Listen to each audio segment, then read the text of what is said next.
오늘은 정경호 목사님께서 가정에서 자녀를 주의 제자로라는 말씀을 우리에게 전해 주실 텐데요.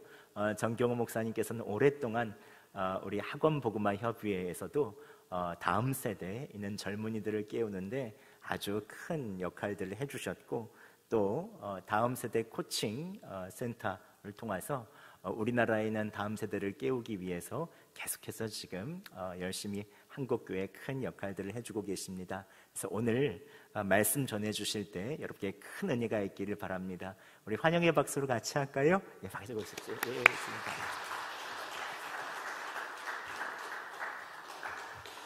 안녕하세요.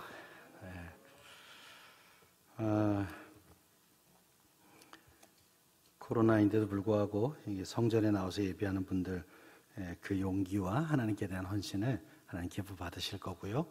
또 여러 사정 때문에 온라인에서 예배를 하고 계셔도 그 마음으로 같이 했으면 좋겠습니다. 저는 이제 학부에서 대학교에서 역사학을 전공했습니다. 그래서 그 역사에 관한 공부들을 해나가는데 20세기를 대표하는 세계적인 역사가 중에 아놀드 토인비라고 하는 교수님이 계십니다. 역사의 연구라고 하는 12권짜리의 역사책을 저술한 역사학을 공부하는 사람들에게 가장 좋은 그런 대표적인 역사가입니다. 근데 토인비 교수는 이 책을 통해서 세계의 모든 문명을 다 소개를 합니다. 그리고 그 문명이 왜 시작되었다가 어떻게 해서 성장했고 결국은 왜 망하게 됐고 그 문명이 사라진 뒤에 또 어떤 문명이 세워지고 이걸 전 세계의 역사를 다 종합을 해서 아예 타의 추종을 불허하는 업적을 남긴 그런 사람입니다. 그런데 그 책에서 토인비 교수는 이스라엘 민족의 역사에 대해서 이야기합니다. 이스라엘 민족의 역사는 세계사에 있어서 하나의 경이요 기적이다, 그렇게 설명합니다. 이스라엘 민족은 엄청나게 많은 환난과 핍박을 경험했고 잔인할 정도의 역경에 시달렸습니다. 그럼에도 불구하고 끈질기게 버티면서 자기들의 자녀를 아주 훌륭하게 길러내기로 유명한 그런 민족입니다. 지금도 전 세계에 영향을 미치는 많은 인재를 배출해 왔습니다. 여러분 잘 아다시피 세계에서 가장 유명한 상인 노벨상의 50% 이상이 유태인들이 탑니다. 인구 300만도 안 되는 그 이스라엘 민족이 노벨상의 50%를 지금까지 탑니다. 사실 국가별로 분류해서 그렇죠. 민족으로 분류하면 더 된다 그래요. 왜냐하면 미국 사람으로 탔는데 알고 보니 유태인이에요. 그런 사람까지 합치면 더 된다는 거죠. 그럼 도대체 어떤 힘이 이 민족을 이렇게 위대하게 만들고 있을까요? 토인비 교수는 이스라엘 민족의 핏줄 속에는 어떤 민족도 모방할 수 없는 하나의 무서운 정열이 있다고 그렇게 말합니다. 토인비는 이스라엘 민족사에 나타난 이 정열을 두 개의 수레바퀴에다가 비유를 했습니다. 하나의 수레바퀴는 교육입니다. 그리고 또 하나의 수레바퀴는 신앙입니다. 다시 말하면 교육에 대한 정열과 신앙에 대한 정열이 이스라엘 민족의 역사를 만들었다는 말입니다. 근데 오늘 본문 말씀을 통해서 주님은 이스라엘 민족의 이 교육과 신앙에 대한 그 열정을 다시 설명해 주십니다. 사실 교육이 효과적으로 이루어지기 위해서는 세 가지가 필요하다고 말합니다. 첫째는 교육받을 기회가 있어야 합니다. 저희 어머니가 늘 하는 말이에요. 나도 좀 부자 아빠 만나서 어려서 공부 좀 했으면 이렇게 안 살았을 텐데. 그쵸? 초등학교도 못 가셨으니까 당신 이름을 글씨로 못 쓰세요. 그래도 어찌어찌 노력해서 글을 읽기는 하세요. 근데 써보라 그러면 되게 당황해 하세요. 그래서 집에서 이렇게 글쓰기 그거 갖다가 이렇게 가르쳐 드리고 했는데 결국 포기하시더라고요. 그러니까 어디 관공서 가는 게 제일 무서워요. 제가 초등학교 입학한 다음에 엄마가 관공서 갈 때 꼭 제가 따라다녔어요. 그래서 엄마가 뭐라고 써라 그러면 제가 쓰고 이제 이렇게. 그럼 그렇게 대견해 하셨어요. 아유, 우리 아들이 벌써 커서 엄마도 못하는 일을 한다고. 그리고 부러워하셨죠. 교육받을 기회가 있었으면 우리 어머니도 잘했을 것 같아요. 참 삶의 지혜가 많았던 분인데. 두 번째, 교육을 위한 두 번째 요소는 교육을 위한 상징적인 도구가 있어야 합니다. 보통은 책을 가지고 공부를 합니다. 교재가 있죠. 세 번째는 일관성 있게 반복해서 가르쳐야 교육이 효과를 나타내기도 합니다. 그런데 오늘 본문 말씀을 통해서 주님은 이스라엘 민족의 교육에 이 세 가지 요소가 다 있었다는 것을 보여주십니다. 첫째로 이스라엘 백성들은 모든 기회를 사용해서 자녀들을 교육했습니다. 다시 말하면 우리는 모든 기회를 자녀들의 교육을 위해서 활용해야 한다는 말입니다. 본문 1절을 보십시오. 그 모든 백성이 요단을 건너가기를 마침에 그랬어요. 어마어마한 사건이 일어났어요. 애굽을 나와서 홍해를 건넌 뒤에 40년 동안이나 광야를 방황하던 이 민족이 드디어 약속의 땅 가나안을 들어가는 첫 발을 내디딘 거예요. 그게 바로 요단강을 건너는 거였습니다. 드디어 모든 백성이 요단을 건너서 약속의 땅에 들어갔습니다. 건너간 후에 여호수아는 아주 중대한 명령을 내립니다. 4절에 여호수아가 이스라엘 자손 중에서 각 지파에 한 사람씩 준비한 그 12사람을 불러 그랬어요. 이스라엘은 아시다시피 12지파가 모여서 생긴 지파 공동체입니다. 그 지파의 대표들 한 명씩을 다 불렀어요. 그리고 그들에게 12개의 돌을 가져와서 기념비를 세우라고 말합니다.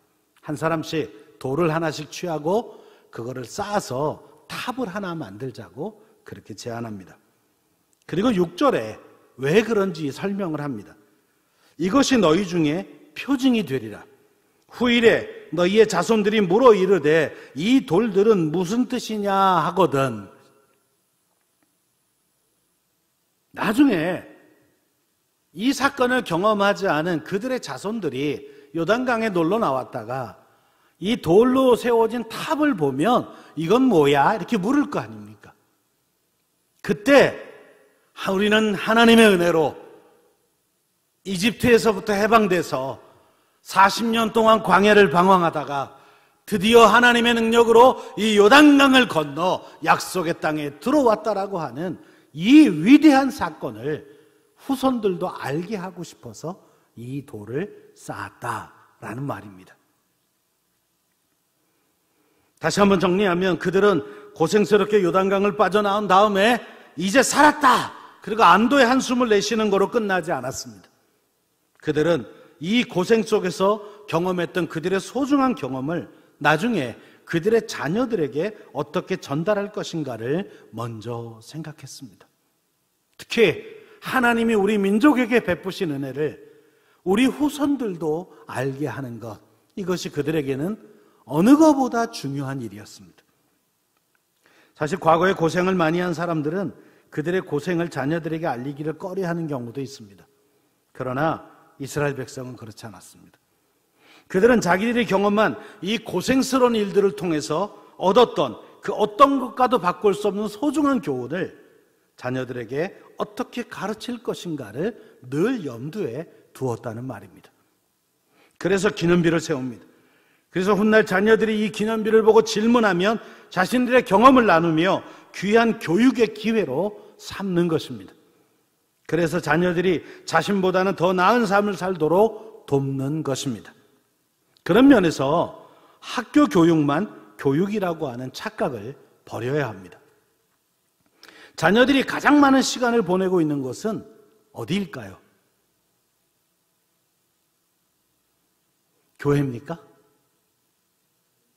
아니죠. 제가 어렸을 때만 해도 교회에서 보낸 시간 되게 많았습니다. 학교 끝나면 교회 마당 가서 놀았고요. 저녁에는 온갖 행사 준비 때문에 늘 교회에 있었어요. 문학의 방 끝나면 성탄절 카탄타 준비한다고 또 교회 가고, 방학이 되면 또 계속 뭘 준비하고, 교회에서 많이 놀았죠. 그냥 아무 일 없이 교회 가면, 교회 마당에 가면 친구가 있었어요. 그리고 우리가 놀고 있으면 우리 사찰 집사님이 라면 끓여주고 그러셨어요. 어찌나 맛있는지요. 근데 공짜는 없죠. 라면 끓여서 먹이고서는 주보 접으라고 하셨죠. 전 고등부 때 주보 참 많이 접었습니다. 그 구두약 통 들고 각 잡아서 주보 접는데 제가 달인이었습니다. 그리고 주일날 그 주보를 보면 그렇게 흐뭇해요. 내가 접은 주보예요. 요즘 아이들은 일주일에 한 번 교회 옵니다. 그것도 1시간 있다 갑니다. 그러니까 신자가 안 되는 게 더 맞아요. 일주일에 한 번 왔는데 무슨 그 안에 변화가 있겠어요? 그것도 와서 대부분 졸다 가거나 딴짓하다 가요. 예배가 적응이 안 돼서요. 그럼 아이들이 가장 많은 시간을 보내는 건 학교입니까? 네, 고등부쯤 되면 그럴 수도 있어요. 학교와 학원에서 많은 시간을 보내죠. 그러나 그럼에도 불구하고 가장 많은 시간을 보내는 것은 가정입니다.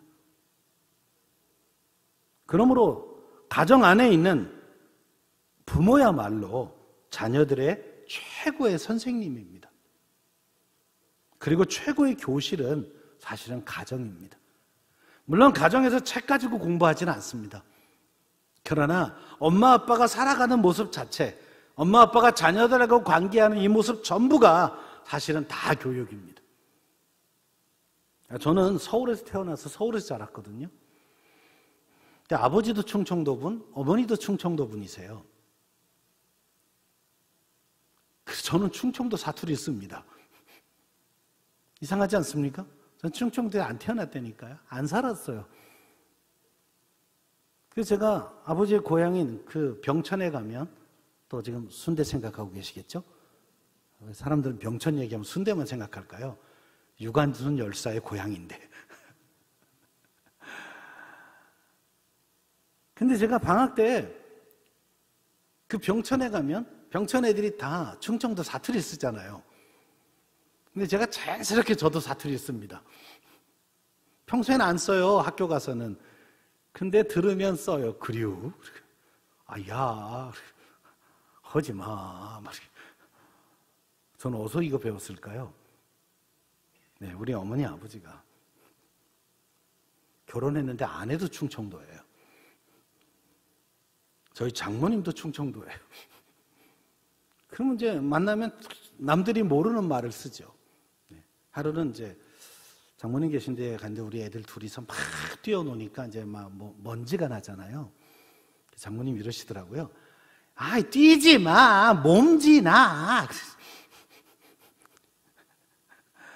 몸지라 그러니까 되게 웃기잖아요. 우리 두 아이가 킥킥거리고 웃으면서 몸지? 그리고 웃었어요. 그랬더니 장모님이 뭐라 그러시냐면, 그럼 니들은 뭐라 그러냐? 탑식이라고 그러냐? 자, 탑식이 알아들으신 분. 네, 전라도 분들이 알아들을 리가 없어요. 충청도 완전 고유한 사투리인데 이게 먼지란 뜻이에요. 그나마 장모님이 서울말 쓴다고 몸지나 그러신 거예요. 원래는 탑식인데. 그럼 니들은 탑식이라고 그러냐? 그랬더니 저희 아들, 딸이 갑자기 저를 쳐다보고 이건 무슨 말이냐고. 제가 얼마나 웃었게요. 그게 충청도 원래 사투리로 먼지라는 뜻이야. 먼지? 그리고 또 애들은 막 웃죠. 저희 집 애들은 또 그래서 탑식이란 말을 알아요. 가정에서 부모가 보여주는 모든 언어, 모든 표정, 모든 행동, 이게 다 교육이에요. 왜? 애들은 보고 배우잖아요. 엄마 아빠를 보고 배워요. 그래서 흉내도 똑같이 내요. 네, 저희 이모부 한 분이 그렇게 말을 하려고 그러면 오른쪽 눈을 이렇게 심하게 떠는 분이 계셨어요. 그리고 떨어요. 그 집 아들들이 그래요. 그 유전병도 아니고요. 그냥 어렸을 때 아버지가 그러면서 말하는 걸 봤거든요. 지금도 만나면 걔네들은 이렇게 오른쪽을 떨어야 얘기가 시작되는구나. 다 보고 배운 거예요. 입맛은 왜 가족이 같을까요? 네, 계속 같은 거 먹어서 그래요. 저희 아버님은 이제 워낙 그 내륙지방에 사시다 보니까 생선을 별로 드셔보신 적이 없어요. 그래서 지금도 해물을 못 드세요. 안 먹어보고 그냥 안 먹으세요, 그냥. 아버지가 되게 맛있고 건강에 좋은 거니까 드셔보라 그러면 아이씨, 유일하게 먹는 생선이 꽁치예요. 꽁치가 비리면 많이 나고 맛이 없잖아요, 사실은. 근데 그게 이제 그 시골에 소금에 막 절여서 들어왔던 거예요, 장날에. 그래서 그거는 먹어봤기 때문에, 예, 그거는 지금도 드세요. 우리는 칼치 먹고 아버지는 꽁치 드세요. 참 안 됐죠. 쭈꾸미도, 요새 쭈꾸미 철인데 쭈꾸미도 못 드세요. 여러분, 이게 문화고요. 이게 교육의 효과예요. 어려서부터 먹어봤으면 먹었을 거예요. 모든 부모들은 자녀들과 함께 삶을 나누는 모든 기회를 통해서 사실은 자녀들에게 가장 중요한 교육을 하고 있는 겁니다. 그래서 여러분, 학자 집안에서 학자가 나오잖아요. 연예인 집안에서 연예인이 나오죠. 왜? 어려서부터 봤으니까요. 자녀들이 늘 보고 배운 것이 부모님의 행동이었기 때문에 부모들이 잘하는 걸 자녀들도 잘하게 됩니다. 그러니 부모의 행동, 부모의 삶의 모습, 부모의 삶에 대한 태도, 부모들의 신앙의 모습, 이게 다 자녀들에게 자연스럽게 전파되는 겁니다. 그러므로 자녀를 키우고 계신 부모님들은 그 모든 행동이 내 자녀의 교육이라는 생각을 잊지 말아야 합니다. 술을 많이 먹는 엄마 아빠를 만나면 애들은 금방 술을 배워요. 왜? 집에서 늘 먹는 걸 봤으니까요. 그리고 엄마 아빠가 딴짓 하는 동안에 그걸 맛보죠. 애들이 술을 언제 먹어봤을까요? 엄마 아빠가 친구들하고 술판 버리고 간다고 막 나가서만 문에 배웅할 때 애들은 그 남은 걸 홀짝 마셔보죠. 네, 벌써 웃으시는 분들은 옛날에 다 경험이 있는 분들이세요. 저는 우리 엄마 아빠가 먹다 남긴 그 바카스가 그렇게 맛있더라고요. 이렇게 마셔도 끝에 조금 남잖아요. 그거 막 털어서 먹으면서 맛있는 거는 엄마 아빠만 먹고 막 우리는 안 준다. 근데 그게 카페인이 많이 들어서 안 준 건데 그 바카스를 좋아했죠. 그런 거예요. 집에서 엄마 아빠는 애들한테 그걸 시켜본 적이 없어요. 애들한테는 술 먹어라 막 이거 안 시켜봤어요. 근데 애들은 술을 배워요. 왜? 늘 봐서요. 집에 가면 거실에 막 그 위스키 담아놓은 막 벽장들이 있고 막 이러면 애들은 그걸 쉽게 적응하죠. 담배를 피우시는 아버지가 있는 집에서 애들은 담배를 금방 배웁니다. 왜? 간접 흡연을 해서요. 저희 아버님도 아주 담배 꼴추셨는데 안방은 늘 그래서 벽지가 누래요. 근데 안방에 TV가 딱 한 대밖에 없으니 TV 보려고 그 방에 있죠. 그럼 우리 아버지는 담배를 퍽퍽 피세요. 그래서 전 담배를 안 폈는데도 담배 흡연을 많이 했죠. 제가 신앙생활을 시작하는 바람에 아예 손을 안 댔지만 제 동생은 일찍 배웠죠. 예, 그게 다 부모가 했던 행동이에요. 어느 날 제 친구 집에 놀러 가는데 제법 부자인 집에 마루가 되게 넓어요. 근데 마루의 한쪽 벽이 다 책장이더라고요. 책이 가득 있는 거예요. 우리 집에는 하나도 없는 그런 책이 많더라고요. 그렇게 부러웠어요. 그 집에서 책을 빌려다 보면서 제 마음에 생긴 꿈이 있어요. 나도 언젠가 개인 도서관을 하나 만든다. 무지하게 모아서 한 15,000권 모았습니다. 이사 갈 때 제 책만 5톤 트럭으로 3대가 움직여야 돼요. 그 환경이 부러워서 제 마음에 생겼던 꿈이에요. 그러니까 그 친구는 책을 많이 봤죠. 얘기를 하면 제가 다 본 책이라요. 그 친구 앞에 가면 제가 책 얘기를 못합니다. 워낙 그 친구가 많이 봐서요. 그러니 여러분, 자녀를 키우고 계신 모든 부모님들은 내가 하는 모든 행동이 내 자식의 교육과 연관되어져 있다는 생각을 잊지 말아야 합니다.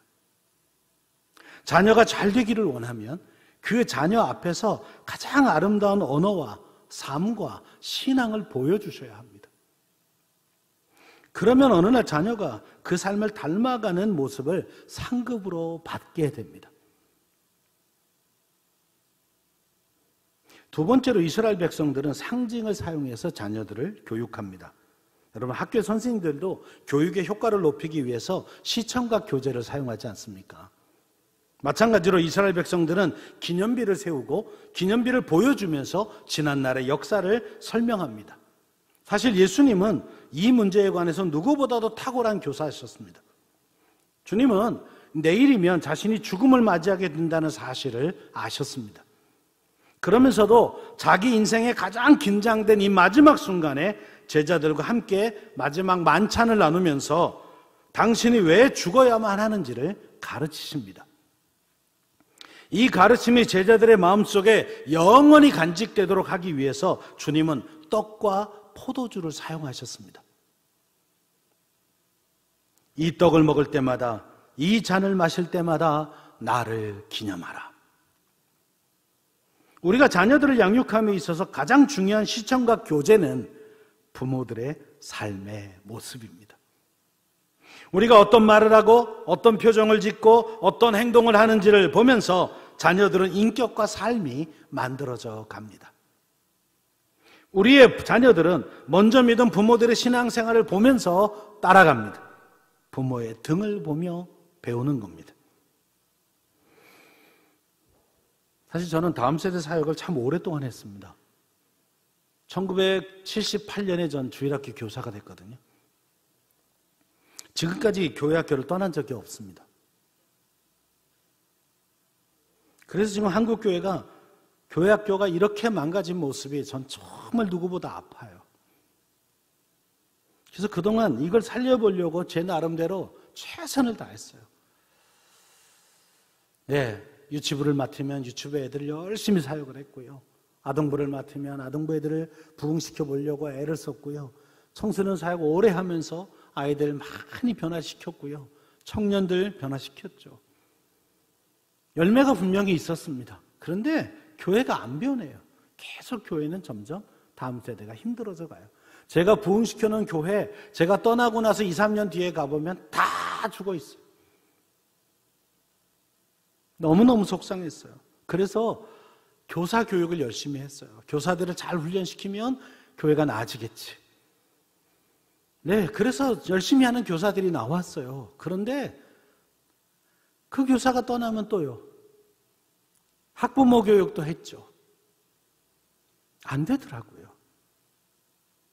그래서 2019년부터는 담임 목사들을 모아놓고 다음 세대 교육을 합니다. 교회는 역시 담임 목사의 목회 철학에 따라 움직이더라고요. 담임 목사들을 모아놓고 2박 3일 아예 호텔에다 집어넣어놓고 다음 세대 교육에 관해서 아주 세뇌하듯이 가르칩니다. 그러면 그 교회가 바뀌어요. 그리고 코로나가 터진 다음에 저는 이 확신이 더 들었어요. 결국 담임 목사의 목회관이 딱 준비가 되니까 담임 목사님 설교 때마다 강조하시고 또 학부모 교육을 교회별로 하고 시작하고 교사 교육을 하고 이러니까 가정에서 부모가 자녀를 주의 제자로 키우는 일들이 일어나더라고요. 여기도 와보니까 교회에서 가정예배 드리도록 가정예배지도 만들어서 나누고 사진 찍어서 막 서로 나누고 하는 걸 보면서 이런 일이 일어나는 거예요. 여러분 일주일에 한 번만이라도 가정에서 애가 예배를 부모한테 배우고 나면 주일날 교회 와서 예배 드리는 모습이 다르죠. 일주일 내내 신앙과 상관없이 살다가 일요일날 와서 예배라는 곳에 들어오니까 애들은 적응이 안 되는 거예요. 스마트폰 가지고 노는 게 더 재밌죠. 설교를 듣는 것이 연습이 안 되니까 설교를 듣는 시간에 애들은 주보를 읽어요. 평소에 책도 안 보는 애들이 예배 시간에 그 재미없는 주보를 읽잖아요. 이해가 안 됐어요. 결국 가정 안에서 신앙교육이 안 일어나고 있는 거예요. 그래서 제가 최근에 정말 중요한 걸 하나, 이제야 깨달은 게 하나 있어요. 다음 세대가 무너진 게 아니고 부모 세대의 신앙이 무너진 거예요. 그러니까 집에서 신앙교육이 안 되고 있는 거예요. 전수가 안 일어나요. 근데 그걸 일주일에 한 번 교회 학교에다가 이렇게 넣어놓고 1시간 안에 신자가 될 거라고 부모들이 착각하고 있는 거죠. 영어 못하면 영어 학원에, 수학 못하면 수학 학원에, 신앙교육은 교회 학교에 이렇게 갖다 놓고 그러면 다 되는 줄 알고요. 안 됩니다. 일주일에 168시간을 지내는 가정 안에서는 신앙교육이 하나도 없다가 일주일에 1시간 하는 교회 학교에 아이가 와서 있는다 그래서 신자가 된다. 죄송한 얘기인데 불가능합니다. 애초에 안 되는 거예요, 이거요. 근데 집에서 엄마 아빠가 신앙의 본을 보이며 함께 예배를 드리고 신앙을 가르치는 이 아이가 일주일에 한 번 교회를 와서 교사를 통해 신앙을 배우면 그건 기름을 붓는 거죠. 그러니까 이 기본적인 틀이 안 바뀌는 한 한국교회는 다음 세대를 부흥시킬 수 없습니다. 교회가 열심히 간식 준 애들을 다 뺏깁니다, 세상에. 고등부만 졸업하면 다 교회를 떠나요. 더구나 이렇게 지방에 있는 도시들은 애들이 이제 대학교를 이제 다른 도시로 많이 가잖아요. 직장을 얻을 때도 다른 도시로 가는 일이 많고. 그러면 가서 교회 안 다녀요. 여기도 안 오고 거기서도 예배를 안 드리고. 그래서 제가 청년 사역을 오래 하는 동안에 교회 많은 권사님들이 저 붙잡고 참 많이 우셨어요. 왜? 우리 교회 청년들 막 은혜 받는 걸 보면 자기 자식은 거기 없거든요. 아유, 내가 애들 중고등학교 다닐 때 공부만 하라 그래가지고 그때 애들이 신앙을 멀어지더니 결국은 교회를 안 다닌다고. 근데 이제는 내 말도 안 듣는다고. 목사님 어떻게 하면 좋아요?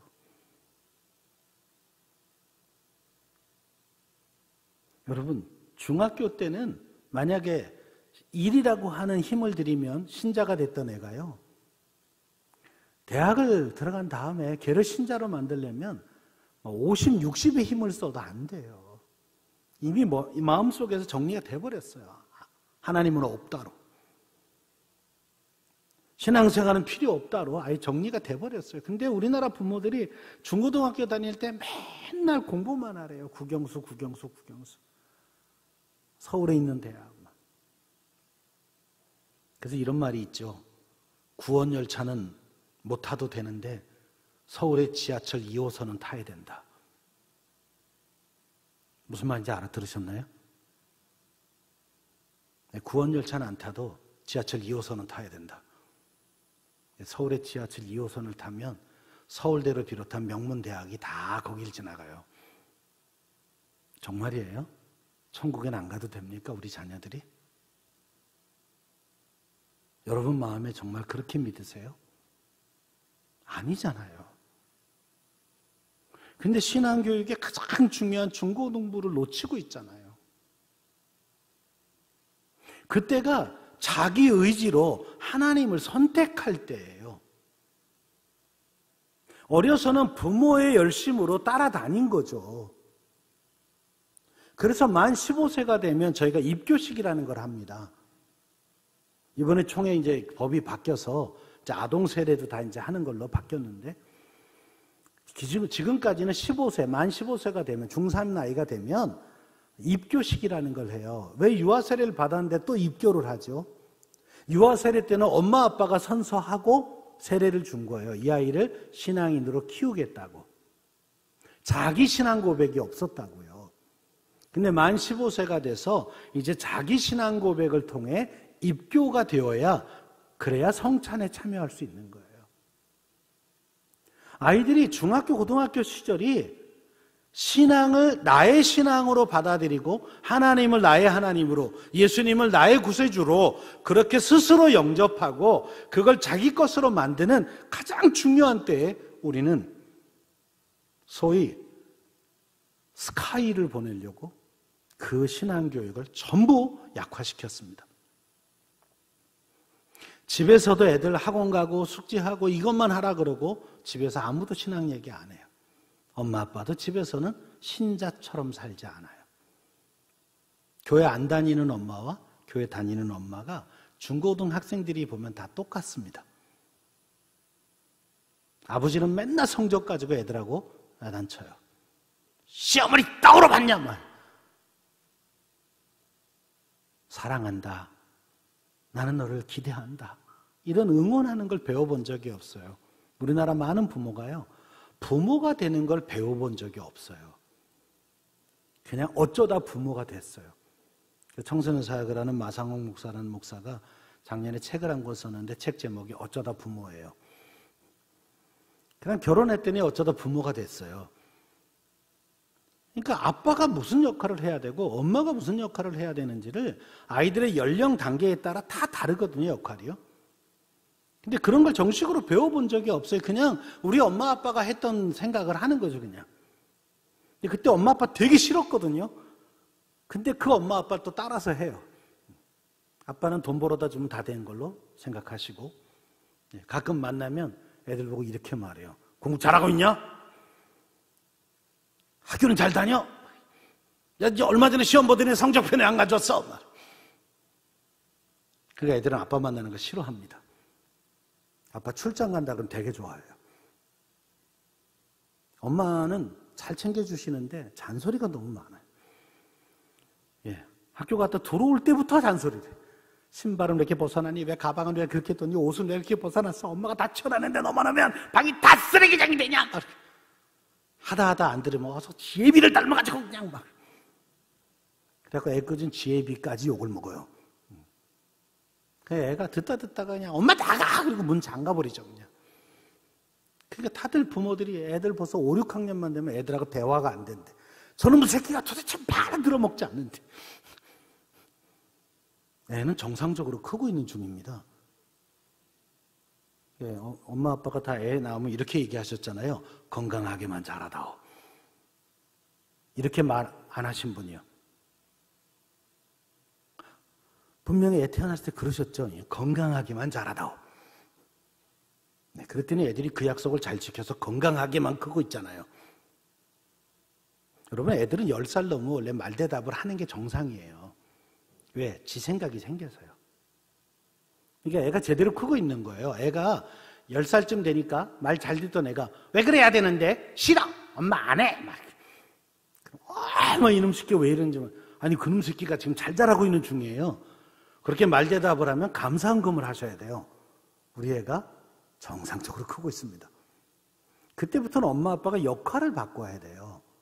알아서 다 해주던 걸 아이한테 의견을 물었어야 돼요. 야, 오늘 네 옷 좀 하나 사줄라 그러는데 엄마랑 같이 가서 고를까? 이렇게 해요. 그냥 사다가 이거 입어. 얼마나 비싼 건데 막 이렇게 해봐야 애들이 안 입어요. 왜? 그거 입고 가면 애들이 놀려요. 애들이 싫어, 이거 안 입을 거야 막 이렇게 시작하죠. 아니, 그게 맞는 거라니까요. 애가 이제 스스로 독립을 하려고 자기 생각과 주장이 생긴 거예요.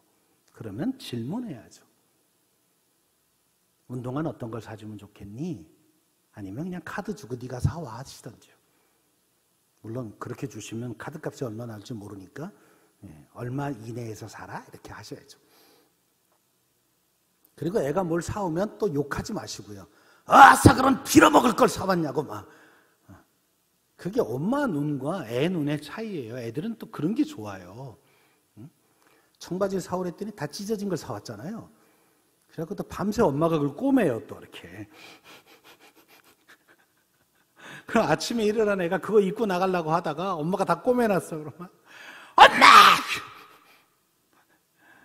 야, 이놈아, 그럼 너를 그렇게 다 찢어진 옷을 입히면 되냐, 막. 사실은 엄마는 안 꼬매는데 할머니가 꼬맸어요. 이게 문화 차이거든요.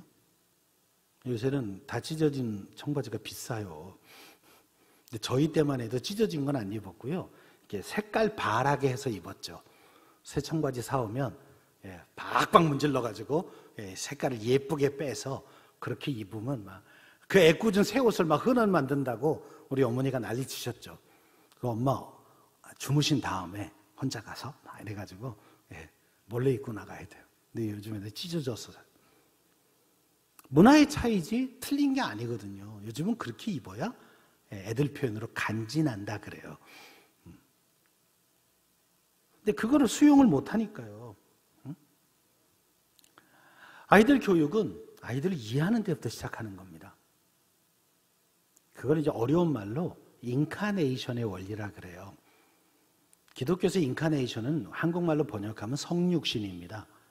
하나님이 하늘 보좌를 버리고 인간의 육신을 입고 이 땅에 오셨죠. 그걸 성육신 사건이라 그래요. 그 덕분에 우리는 구원의 길이 생겼습니다. 만약에 하나님이 하늘에 그냥 계시면서 니들이 거룩해져서 스스로 올라와 아무도 구원받지 못했을 거예요. 하나님이 완전히 망가지셔서 더러운 죄인인 인간의 몸을 입고 이 땅에 오셔서 우리와 함께 사시며 우리를 대신에 십자가 지심으로 우리에게 구원의 길이 열렸습니다. 그래서 기독교 교육의 원리 중에 가장 중요한 원리가 인카네이션의 원리예요. 애들처럼 내려가는 거예요. 그러니까 유치부 선생님은 유치부 애들처럼 놀아야 되는 거예요. 아주 유치하게. 옷도 그렇게 아주 유치찬란하게 입어야 돼요. 적어도 그 아이들을 만날 때에는요. 막 이상한 리본도 달고 막 원색 옷을 입고 막 앞에다 뭐 달고 막 이래가지고 길거리 나가면 정말 창피해 죽을 만한 막 그런 옷을 입고 와서 애들하고 짠 나타나 애들이 와 우리 선생님이 이쁘다 막 이러고 좋아하죠. 근데 옷도 그냥 자기 좋아하는 옷 입고 와버리면 애들은 그냥 선생님 맞나 보다죠. 근데 말할 때도 애들스럽게 말해야죠. 응? 제가 금방 했듯이요. 와! 막 이렇게. 와우! 막 이렇게. 애들하고 그렇게 놀아야죠. 전 제가 아동부 전도사부터 시작을 했는데 아동부 전도사가 되니까 애들이 뭐 도대체 떠들고 도대체 예배에 적응을 못 하더라고요. 그리고 그 당시 제일 어려웠던 게 주일 아침 8시 반에 은하철도 999라고 하는 만화 영화를 해요. TV에서. 애들이 그걸 다 보고 오면 이제 9시에 끝나니까 그때 집을 출발하면 다 늦는 거예요. 9시까지 예배를 와야 되는데. 그래서 제가 고민하다가 애들한테 다음 주부터 일찍 와라. 내가 은하철도 999보다 더 재밌게 해줄게. 그리고서 뭘 했는지 아십니까? 거기에 나오는 제가 메텔 옷을 만들어 입고 설교를 시작했어요. 애들이 깜짝 놀라죠. 설교자인 사람이 양복을 안 입고 메텔의 옷을 입고 나타났으니까. 그리고 메텔 흉내내고 막. 그때부터 애들이 안 떠들더라고요. 막 눈을 동그랗게 뜨고 쳐다보고 막 재밌어서 깔깔거리고 웃고. 그때부터 전 매주 분장하고 설교에 들어갔어요. 애들이 떠들지 않고 졸지 않고 설교를 너무 잘 듣는 거예요. 그래서 전 지금 환갑도 넘었는데 지금도 그 짓 합니다. 청소년 집회 가면. 제 아내가 보고 좀 민망해해요. 남편이 너무 망가져가지고 막 애들 앞에서 막 완전히 이상한 짓을 하니까요. 그래서 전 앞으로 계속 할 겁니다. 70이 넘어도 할 겁니다. 그래서 아이들이 복음을 들을 수 있으면 전 합니다. 그게 상징 도구예요. 애들은 그렇게 해야 돼요. 예를 들면 보라돌이가 유행할 때 전 보라돌이 옷 만들어 입고 나가요. 그리고 애들한테 그렇게 말하는 거죠. 텔레토비 동산에 오신 여러분. 그리고 노래 불러요. 보라돌이 뚜비 나나 이렇게 부르면 애들이 다 준비하고 있어요. 입모양이 뻐 하려고 다 준비하고 있어요. 마이크 탁 주면 애들이 뻐 그렇죠. 원더우먼 복장하고 나타나고요. 그리고 노래 부르는 거예요. 하늘에서 나타난 나 원더우먼. 애들 다 따라 불러요. 짱가 노래 부르면 그냥 준비하고 있다가 후렴하느냐고요. 짱가 이거 하고요. 은하철도 999 노래도 많이 불렀죠. 기차가 어둠을 헤치고 그럼 애들이 다 기다리고 있다가 힘차게 달려라 이거를 막 부흥회 때보다 더 크게 합니다. 근데 그렇게 해서 복음으로 끝나는 거죠. 은하철도 999로 시작해서 구원열차로 끝나면 되잖아요. 그게 상징 도구예요. 그러니까 교회마다 가보면 아이들을 위한 교육관이라고 만들어놨는데 어른들 쓰기 좋게 만들어놓고 교육관이래요. 아니 애들 교육관에 만약에 여기가 2층이 만약 그렇다 그러면 2층에 엘리베이터가 딱 열리면 거기가 완전히 애들스럽게 바꿨어야죠. 애들이 보기에 막 우와 할 정도로 바꿔놨어야 되는데 그렇게 한 교회를 제가 거의 못 봤습니다. 다 어른들 쓰기 좋게 만들어 놓고 주일날 교육관이래요. 애들은 거기 일주일 내내 안 옵니다. 거기 왜 와요? 거기가 인테리어 자체가 애들이 쓰기 좋게 만들어 놔야죠. 천장에 막 구름이 떠 있고 막 이렇게. 그럼 애들은 주중에도 놀러 옵니다.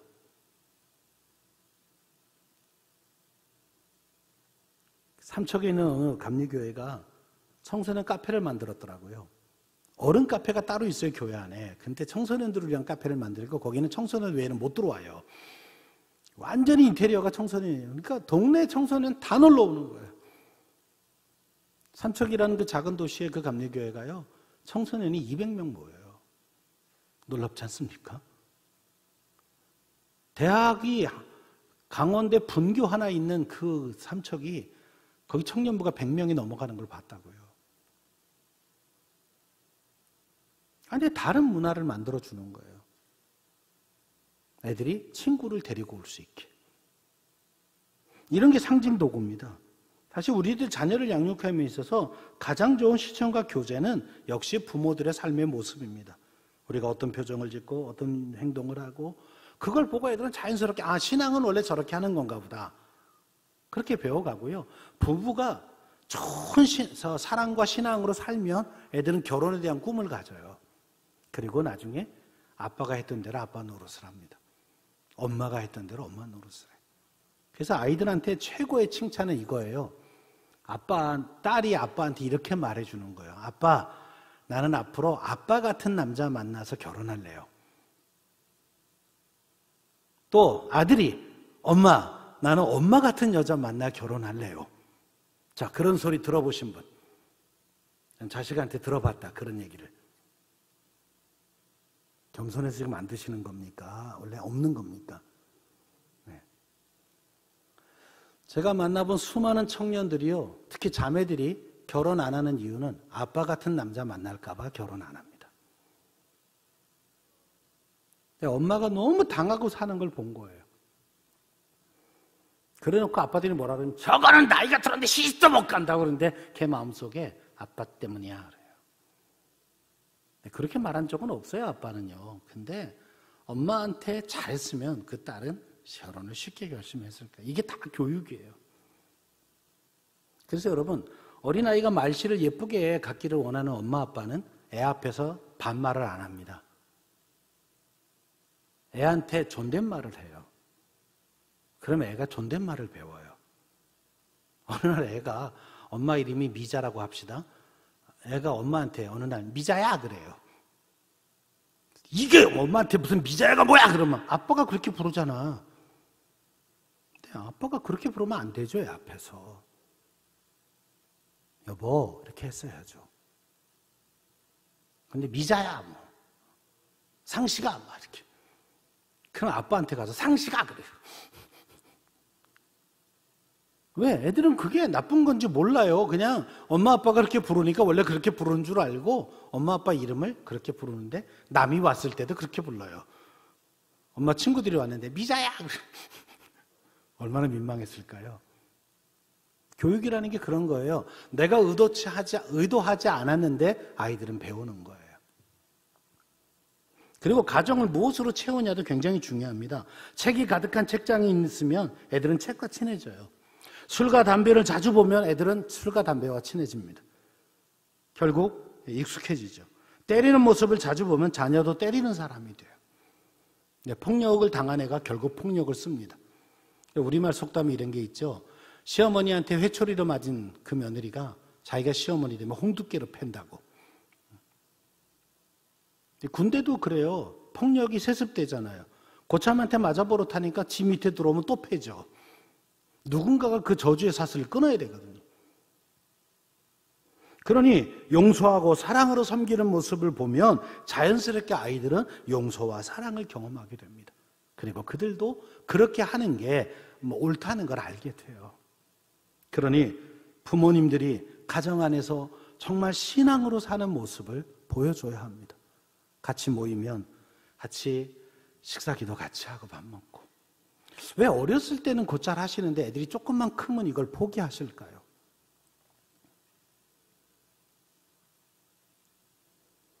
애들이 잘 때 가서 취침기도 해주고 아침에 깨울 때 애들한테 찬송불로 깨워주고 학교 간다고 가방 메고 신발 신으면 머리에 손을 얹고 축복해주고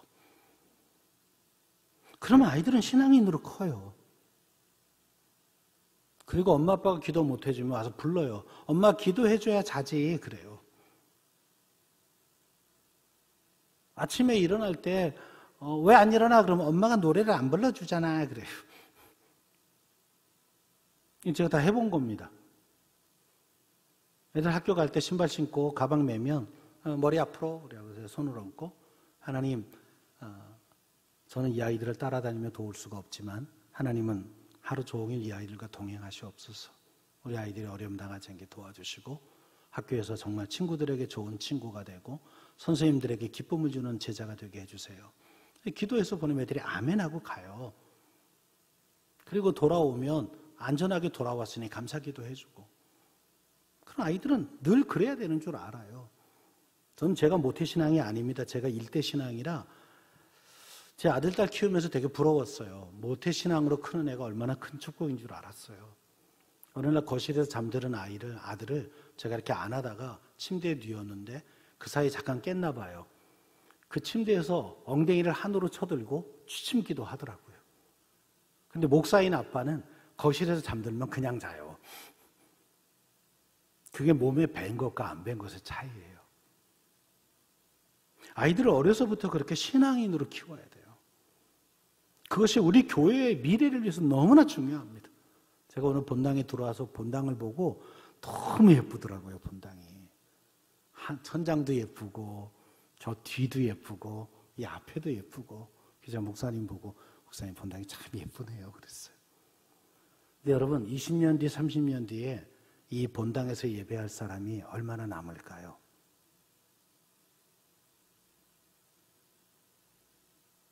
지금 어르신들이 정말 없는 돈 다 짜서 헌금하셔서 이 성전을 지었을 거예요. 틀림없이. 지금 제가 심호하는 교회 입당한 지 3년 됐어요. 새로 짓고 빚이 70억이었어요. 근데 코로나 기간 바로 왔어요. 입당하고 몇 개월 뒤에 코로나가 터졌어요. 근데도 교인들이 열심히 헌금하세요. 그래서 코로나 기간에 빚을 많이 갚았어요. 우리 주방부가요, 계속 반찬을 해서 매주 팔았어요. 건축 시작할 때부터 지금까지 주방부가 그거 팔아서 한 헌금이 3억이에요. 많은 교회에서 봤습니다. 성전 하나 지을 때 얼마나 성도들이 열심히 헌신을 다했는지를. 근데 여러분, 이 성전이 예배드릴 사람이 없으면 팔아야 돼요. 이대로 20년만 가면 여기서 예배드릴 사람이 많지 않아요. 생각해 보세요. 지금 70, 80대 되신 분들 이미 하늘나라 갈 나이고요. 근데 밑에서 안 올라와요. 30대, 40대가 지금 여전도에도 안 들어오고 구역에도 안 들어오고 지금 안 들어와요. 앞으로 20대, 10대 더 할 거예요. 근데 그냥 이대로 잘 될 거라고 생각하면 교회가 어려워져요. 죄송한 얘기인데요. 담임 목사님 사례를 드릴 수가 없어요.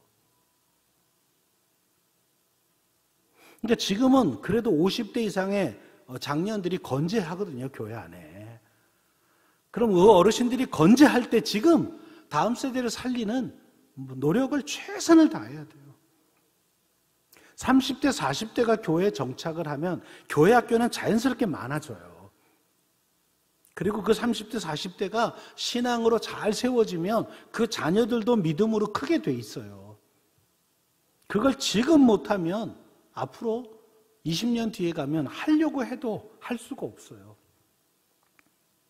그래서 제가 하던 담임 목회 다 놓고 지금 2016년부터 교회마다 다니면서 이사역을 합니다. 지금 하셔야 합니다. 한다고 마음먹으면 제가 도와드리겠습니다.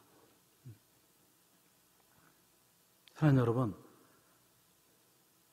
자녀들에게 맞는 교육과 환경으로 교회도 바뀌어야 되고 가정도 바뀌어야 합니다. 세 번째로 이스라엘 백성들이 일관성 있게 자녀들을 교육합니다. 사실 한 달 전에 했던 아버지 말과 오늘 했던 아버지 말이 다르면 자녀들은 부모를 신뢰하지 못합니다. 교육은 가르침이 일관성이 있을 때 효과가 증진되는 겁니다. 그래서 교육학자들이 교육에 있어서 무엇보다 중요한 원리 중에 하나를 반복의 원리라고 말하는 거예요. 그래서 여러분, 우리 신앙교육도 반복하는 게 되게 많아요. 예를 들면 사도신경을 암송한다든지 주기도문을 반복해서 암송하는 것도 교육입니다. 또 매일 하나님의 말씀을 묵상하는 영적인 습관을 들이는 것도 굉장히 중요해요. 우리 어르신들은 새벽 기도를 나오면서 매일매일 하나님을 만났어요. 굉장히 좋은 습관이었어요. 근데 요즘에 어린아이들, 청소년들, 청년들은 새벽 기도를 나올 수가 없어요. 상황상. 밤에 늦게 학원 갔다 11시, 12시에 오죠. 새벽 5시에 어떻게 나옵니까? 그런데 집에서 각자 하나님의 말씀을 묵상하는 훈련을 할 수 있다고요. 그건 누가 가르쳐야 돼요? 부모가 가르쳐야 돼요. 새벽 기도를 못 나오니 집에서라도 스스로 하루에 30분만 뛰어서 말씀 묵상하고 기도하고 이거를 매일 하면 아이는 날마다 주님과 친밀해집니다. 아침에 일어날 때 기도해주고 취침 전에 기도해주고 식사 때마다 기도하는 습관도 아주 중요한 습관입니다. 주일이 되면 성도들과 함께 예배하러 나오는 이 습관, 그리고 어려운 이웃을 보면 돕는 습관, 이 모든 것이 반복 학습을 통해서 일어나는 겁니다. 건강한 교육 환경을 만들고 아름다운 공동체를 형성하는 것, 결국은 우리의 삶과 신앙에 있어서 지속적인 영향을 받는다는 면에서 중요한 겁니다. 사실 교육에 대한 열정, 신앙에 대한 열정이라고 얘기했지만 이 두 개는 동전의 양면과 같은 거예요. 왜냐하면 이스라엘 백성들에게 있어서 교육의 내용이 바로 신앙이었기 때문입니다. 그리고 이 신앙의 전달 방법이 교육이었죠. 그래서 본문 6절, 7절 이하의 말씀 보십시오. 이것이 너희 중에 표징이 되리라.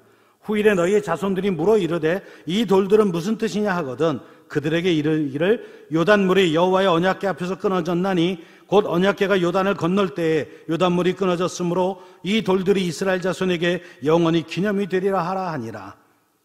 이것이 우리들에게 무슨 교훈을 줍니까? 그들은 이 사건을 통해서 하나님의 위대한 사역을 전달하고 싶었어요. 고난과 환난과 파도를 이기는 하나님의 위대한 능력을 그들의 후손들에게 전달하길 원했습니다. 그리고 24절, 우리 오늘 9절까지만 읽었지만 24절에 보면 이 사실을 더 분명하게 알 수 있습니다. 이는 땅의 모든 백성에게 여호와의 손이 강하신 것을 알게 하며 너희가 너희의 하나님 여호와를 항상 경외하려 하십니다. 부모님도 신앙의 선배도 영원히 자녀들과 신앙의 삶을 인도해 갈 수가 없습니다. 네, 언젠가는 자녀들보다 먼저 하늘나라에 가야 돼요. 그러나 하나님은 세상 끝날까지 우리와 함께 하시며 우리의 모든 삶을 책임지시는 분이십니다. 그러니 부모 세대가 건재할 때, 또 조부모 세대가 건재할 때 자손들에게 여호와 하나님의 신앙을 분명하게 세워줘야 해요. 우리가 먼저 하늘나라에 가더라도 그들이 이 험한 세상을 살아갈 때 하나님을 따라가는, 하나님과 동행하는 그 신앙인이 되게 해줘야죠. 이 광야 같은 세상에서 의지할 수 있고 도움을 구할 수 있는 분은 오직 하나님뿐임을 우리는 이미 알잖아요. 우리는 이미 그동안의 삶을 통해 깨닫고 있잖아요. 우리 자녀들도 그걸 알아야죠. 엄마 아빠가 먼저 가더라도 하나님이 나와 세상 끝날까지 함께할 뿐임을 믿고 고백하고 의지하고 살 수 있는 그런 신앙인을 만들어 놔야 부모 세대인 우리도 하나님 앞에 갈 때 마음 편하게 갈 수 있지 않겠습니까? 영적인 스승이 제자를 도울 수 없을 때 이 광야 같은 세상에서 의지할 수 있고 도움을 구할 수 있는 분은 오직 하나님입니다. 이스라엘 백성은 자녀들에게 그 하나님을 가르치려고 했습니다. 자녀들에게 다른 무엇보다 그 어떤 것보다도 하나님에 대한 신앙을 유산으로 남기길 원했습니다. 아파트 물려줄 생각하지 마시고 우리의 생사화복을 주관하시는 하나님을 아이들에게 유산으로 남겨야 합니다. 이스라엘의 역사 가운데 아주 좋은 유산 중에 하나가 탈무드라고 하는 거예요. 탈무드에 이런 교훈이 있습니다. 어리석은 사람들은 자녀들에게 재산을 남기고 양식 있는 사람들은 자녀들에게 지식을 남기고 지혜로운 부모들은 자녀들에게 신앙을 남긴다. 주님은 잠언 14장 26절에서 말씀하세요. 여호와를 경외하는 자에게는 견고한 의뢰가 있나니 그 자녀들에게 피난처가 있으리라. 또 역대상 28장 9절에서 다윗은 아들 솔로몬에게 마지막 유언을 합니다. 내 아들 솔로몬아, 너는 내 아비의 하나님을 알고 온전한 마음과 기쁜 뜻으로 섬길지어다. 다윗이 아들에게 남긴 유산은 하나님이었습니다. 다음 세대 자녀들에게 믿음을 전수하기 위해서 교회는 무엇을 해야 할까요? 지금까지의 결론, 제가 현장에서 거의 40년 가까이 사역을 하면서 또 해외 여러 학자들의 책들 다 동원해서 지금 유일한 해답은 딱 하나예요. 가정과 교회가 연계해서 다음 세대 신앙을 전수하는 겁니다. 지금까지 한국교회는 자녀들의 신앙교육을 교회에다가 위탁했습니다. 아니, 정확하게 말하면 교회 학교, 주일학교에 위탁했어요. 마치 영어 모르면 영어학원에, 수학 모르면 수학학원에 보내듯 내 자녀의 신앙교육을 일주일에 한 번, 그것도 겨우 1시간 남짓하는 교회 학교에 위탁하고 될 거라고 생각했습니다. 그 결과 지난 40여 년 동안 교회 다음 세대 사역은 계속 실패를 이어왔습니다. 그리고 코로나 사태를 맞이해서 주저앉고 말았습니다. 네, 지금 공식적으로 한국교회 다음 세대 사역은 절반 이하로 떨어졌습니다. 코로나 2년 동안 아이들은 교회를 못 왔어요. 네, 집에서 온라인으로 예배한다고 하지만 여러분, 온라인이 예배 안 돼요. 죄송하지만 그냥 틀어놓고 다 딴짓하고 있어요. 여러분, 예배를요, 카메라로 찍어서 이대로 온라인으로 이렇게 유튜브에 올려놓으면 어른인 우리도 핸드폰으로 그거 들여다보면서 예배에 집중이 안 됩니다. 처음에는 마음 다잡고 정장 입고 막 이러고 시작하다가 몇 주 지나면 옷이 편해지기 시작하고요. 그 다음에 자세가 편해지기 시작해요. 젊은 부부들은요, 그냥 파자마 입고 앉아 있어요. 윗들이만 좀 괜찮은 거 입고요. 밑에는 파자마 입고 앉아 있다고요. 어쩔 수 없어서 그러긴 했지만 그걸로 된다고 생각하면, 원래 온라인으로 바꾸려면 찍는 방식을 바꿔야 돼요. 여러분, TV에 나오는 뭐 이렇게 오락 프로그램, 뭐 예능 프로그램 보면 되게 재밌죠. 그게 그대로 찍어서 내보낸 게 아니라 미리 찍어서 그걸 다 편집을 해요. 재미있는 장면들을 막 꽤 맞추고 거기에 자막을 집어넣고 막 음향 효과 넣고 막 이래가지고, 그리고 우리한테 TV에 나오니까 우리가 그게 재밌지, 원래 찍던 그 장면을 그대로 날라오면 걔네 실수하는 거 이런 거 다 나오기 때문에 재미없어요. 그건 정말 첨단의 과학을 동원해서, 그리고 전문가들이 벌떼처럼 만들, 거기 예능에 나온 사람 10명이면 제작진이 막 30명, 40명이 붙어서 그걸 그렇게 새롭게 만들어서 TV에 이렇게 내오니까 재밌는 겁니다. 근데 우리는 그냥 카메라 걸어놓고 예배 실황을 그대로 내보내죠. 그것도 많이 발전한 거예요, 사실은. 근데 아이들은 거기 집중 안 돼요. 그래서 요즘에 메타버스라는 게 나왔잖아요. 애들은 무슨 메타버스 환경에 들어와서 게임머니 사고 거기서 뭐 별걸 다 해요. 근데 교회는 메타버스라는 말도 이해를 못 해요. 아이들은 다 거기 들어가 있거든요. 유튜브에 들어가 있고 메타버스에 들어가 있는데 교회는 그 말도 못 하고 있죠. 근데 2년 전에 그 세계적인 팝 가수가요, 그 애들이 잘 들어가는 게임 사이트에서 자기 신곡 발표회를 했어요. 그날 2천만 명이 넘는 사람들이 그 사이트에 들어가서 이 신곡 발표회를 봤고요. 그날 판매한 돈만 2천만 불이 넘었어요. 네, 다 젊은 애들은 거기 들어가 있어요. 그러니까 지금 선교의 땅끝은 저 아프리카가 아니고요.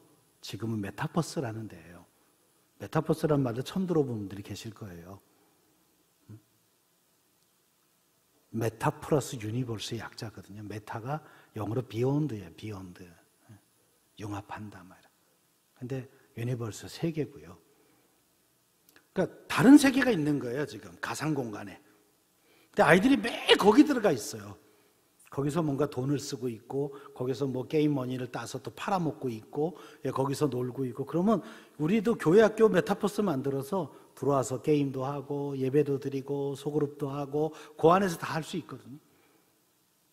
근데 지금 시대가 이렇게까지 갔는데 교회가 자꾸 무슨 생각을 하냐면, 코로나가 끝나면 옛날처럼 할 수 있는데, 일단 코로나가 안 끝나고요.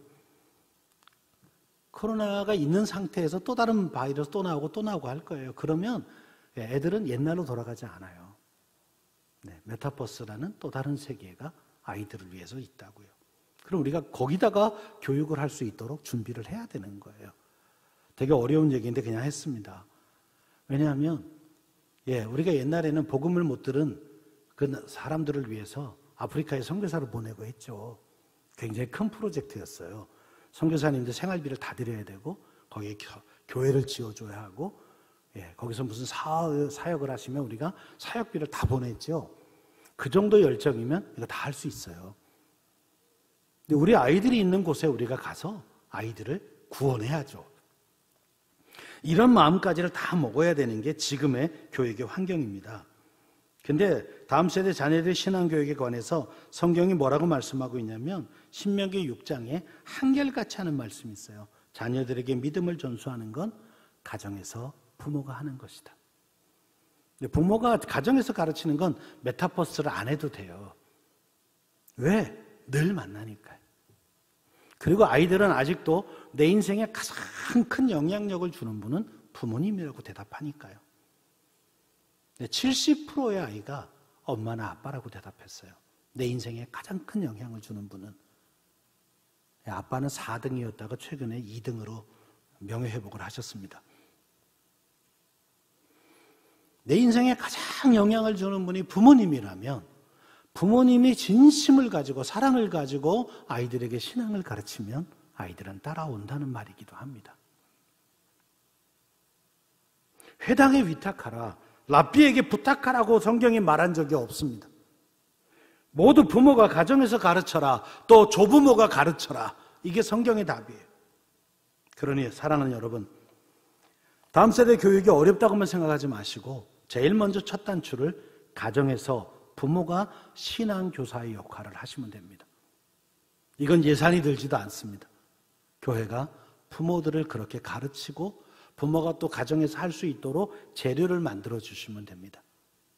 그래서 부모들이 자기 자식과 매일은 어려워도 최소한 일주일에 한 번만은 아이들의 문화가 반영된 가정 예배를 하던 또는 큐티를 같이 나누던 신앙교육을 통해 우리 아이를 바꿔낼 수 있습니다.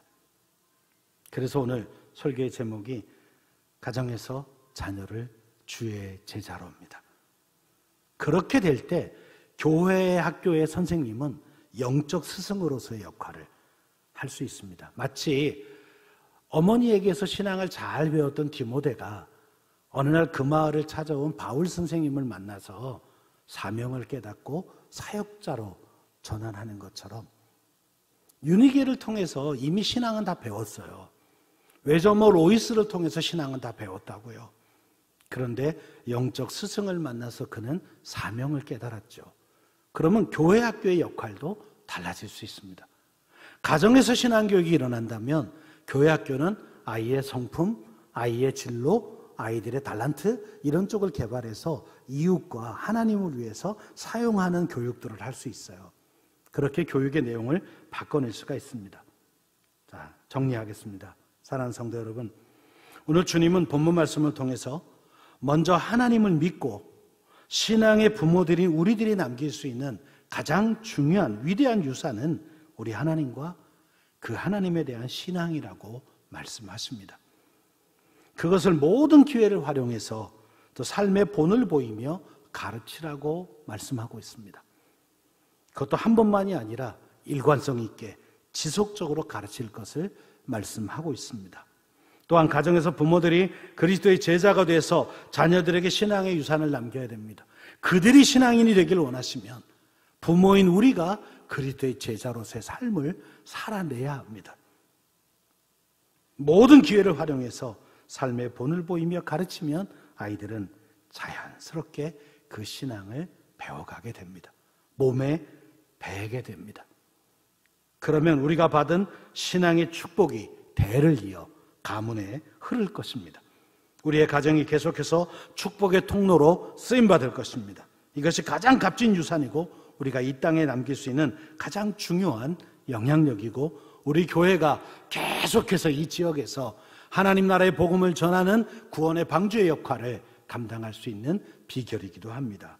여기 있는 우리들 모두가 하나님을 믿는 신앙을 자녀들에게 남겨서 우리들의 가정이 주님의 나라가 되고 우리의 교회가 계속해서 축복의 통로가 되기를 주님의 이름으로 간절히 축원합니다.